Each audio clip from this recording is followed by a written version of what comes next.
दोस्तों, अगर आपने बादशाह किच्चा सुदीप की रिसेंटली रिलीज्ड मूवी विक्रांत रोना देख ली है और अगर आपने फिल्म की स्टोरी को अच्छी तरह से समझ लिया है तो आपको पता लग गया होगा कि विक्रांत रोना का सीक्वल यानी पार्ट 2 भी आएगा, क्योंकि फिल्म के लास्ट में निटोनी का बड़ा बेटा माधव यानी कि लॉरेंस पिंटू के गले में तो रस्सी बांधकर विक्रांत रोना ने लटका कर मार दिया था, लेकिन निटोनी के छोटे बेटे राघव यानी संजू को घायल करके विक्रांत रोना ने पानी में फेंक दिया था। यानी राघव मर गया है या जिंदा है ये हमको नहीं दिखाया गया। तो दोस्तों, आगे की कहानी में क्या होगा ये जानने के लिए आपको हमारी ये फैन थ्योरी वीडियो को पूरी तरह से ध्यान से देखना होगा।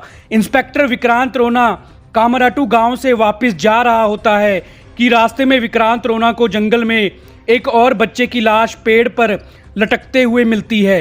विक्रांत रोना समझ जाता है कि अभी भी जरूर कोई निटोनी परिवार का सदस्य जिंदा है और वो उन सब लोगों के बच्चों को मारने वाला है जिनका हाथ निटोनी परिवार पर भूतनाथ मंदिर से गहने चुराने का झूठा इल्जाम लगाने में था। और उन लोगों में पन्ना और मुन्ना का बाप विश्वनाथ भी शामिल था।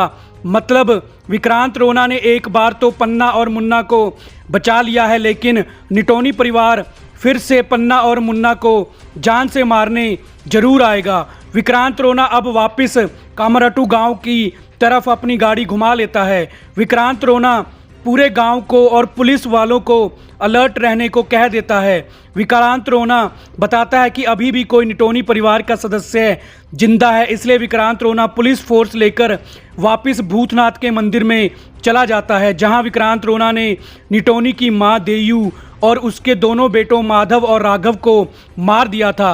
अब पुलिस वालों को निटोनी की मां देयू और बड़े बेटे माधव की लाश तो मिल जाती है, लेकिन निटोनी के छोटे बेटे राघव, जो पहले संजू बनकर और बाद में संजू का दोस्त बनकर पन्ना के साथ प्यार का नाटक कर रहा था, की लाश नहीं मिलती। अब विक्रांत रोना राघव को ढूंढने में लग जाता है। इस बीच एक दिन फिर से एक बच्चे की लाश जंगल में मिलती है। अब विक्रांत रोना कैसे भी करके अपनी बेटी के कातिल राघव को ढूंढकर जान से मारना चाहता है। फिर एक दिन विक्रांत रोना को एहसास होता है कि वो इस केस को समझने में कुछ गलती कर रहा है। जरूर कुछ ऐसा है जिस पर विक्रांत रोना का ध्यान नहीं जा रहा। विक्रांत रोना एक बार फिर निटोनी परिवार के पास्ट में जानने की कोशिश करता है। तब विक्रांत रोना को समझ में आता है कि संजू की लाश, जिसका चेहरा पूरी तरह से खराब हो चुका था, को तो गांव वालों ने निटोनी के छोटे बेटे की लाश समझ लिया था, लेकिन निटोनी की बेटी की लाश भी नहीं मिली थी। लोगों ने ये समझ लिया था कि निटोनी की बेटी कुएं में डूबकर मर गई है। असल में निटोनी की बेटी जिंदा थी, जिसको निटोनी की मां देयू ने छुपा कर रखा हुआ था, और निटोनी की बेटी को देयू की मां ने बड़े होने पर सब कुछ बता दिया था। और अब निटोनी की बेटी भी अपनी माँ बाप की मौत का बदला लेना चाहती है। निटोनी की बेटी और कोई नहीं रकमा है, जिसका फिल्म में रोल जैकलिन फर्नांडिस प्ले कर रही है और वो एक बार डांसर बनकर रह रही है। मतलब विक्रांत रोना ये समझ रहा था कि निटोनी का छोटा बेटा राघव अभी भी जिंदा है और बच्चों को मार रहा है, लेकिन असल में राघव तो उस दिन भूतनाथ के मंदिर में पानी में गिरने के बाद मर गया था। अब रकमा बच्चों को मार रही है, अपने परिवार की मौत का बदला ले रही है।